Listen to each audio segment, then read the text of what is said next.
Pan de Vida Diario, una palabra de aliento para comenzar el día de la mano de Dios. Hoy la palabra de Dios nos dice en el libro de los Hechos de los Apóstoles, en el capítulo 10, a partir del versículo 9.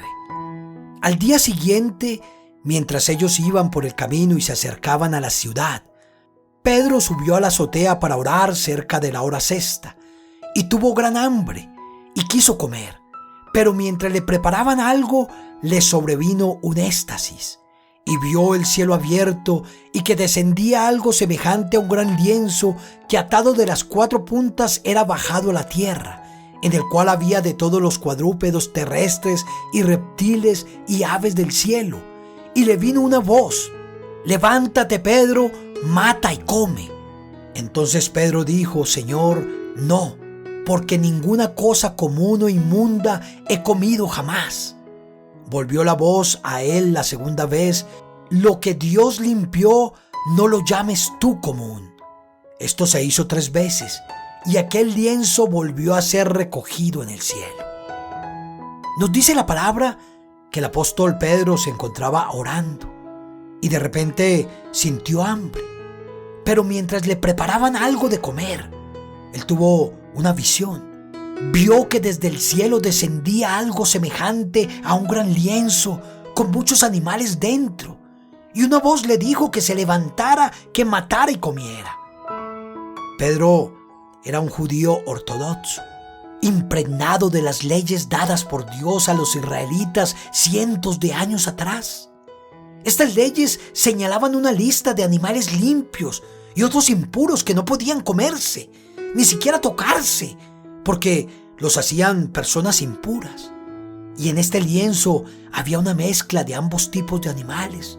Por lo que Pedro, aún reconociendo de inmediato que era el Señor quien le había ordenado que matara y que comiera esos animales, no pudo evitar responder: «Señor, no, porque ninguna cosa común o inmunda he comido jamás». Pero el Señor le respondió: «Lo que Dios limpió, no lo llames tú común». El Señor quería enseñarle algo a Pedro. El evangelio se estaba expandiendo, la iglesia crecía, y muchos judíos creían en aquel carpintero de Nazaret como el Mesías, como el cumplimiento tan anhelado de las profecías antiguas. La promesa del Consolador se había cumplido en Pentecostés. La orden de ser testigos en Jerusalén, en toda Judea y en Samaria se estaba cumpliendo. Pero aún faltaba una parte, y hasta lo último de la tierra. Los judíos necesitaban entender y creer que la obra de la cruz también era para la salvación de los gentiles, es decir, todo aquello que no eran judíos. Y era precisamente esto lo que Pedro necesitaba aprender. Los gentiles eran rechazados por comer animales inmundos, pero sobre todo por no ser descendientes de Abraham, y así no formar parte del pueblo elegido por Dios. Y era necesario que esto terminara para que el evangelio llegara hasta lo último de la tierra. Y Pedro tuvo que aprender que todos podían ser salvos. Todos podían recibir al Espíritu Santo.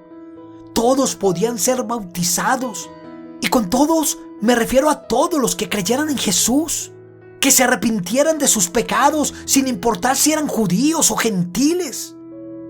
La salvación es un privilegio que puede gozar todo aquel que decida recibir a Cristo como su único y suficiente Salvador. Todo aquel que decida obedecerlo y seguirlo. La salvación es para ti y para mí.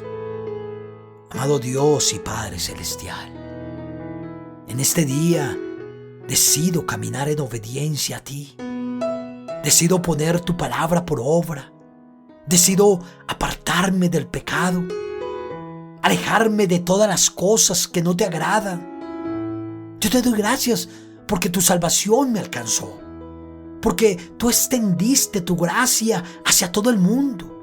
Y por eso hoy puedo decir que tú me salvaste, que me rescataste, que me limpiaste de todos mis pecados. Te doy gracias, Señor, porque con tu obra redentora. Ahora puedo decir confiadamente que soy tu hijo. En el nombre de Jesús, gracias. Amén y amén.